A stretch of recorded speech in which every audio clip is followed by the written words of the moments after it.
กินหอยต้มพี่น้อง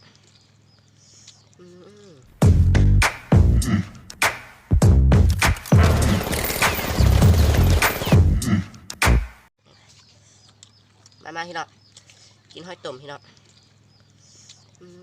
นี่คุยแจวคัก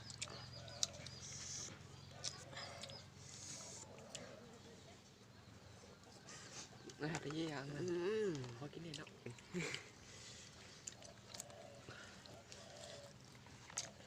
ครับข้าวเหนียวแซ่บๆพี่น้อง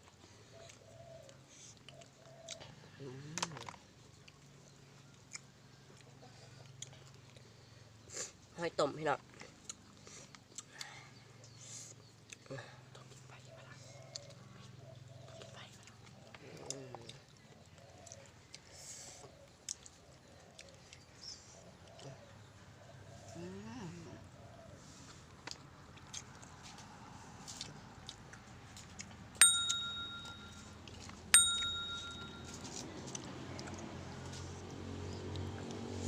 3 คนคือเก่าพี่น้องมีมือกล่องนึงแล้วก็มีผูมากินน้ำนึงทานผสมนี่นะกับข้าวเหนียวนี่นะ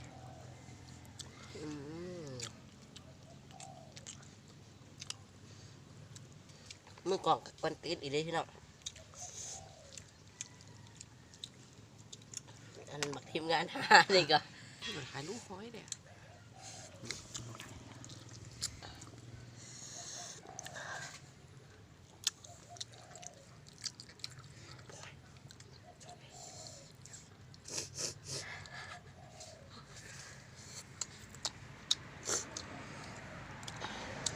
บักผมมากินนี่กันอยากกินอีกเลยพี่น้อง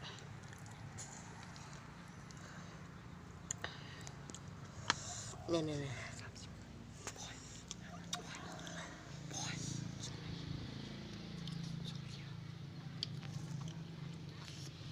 หาเผ็ดเผ็ด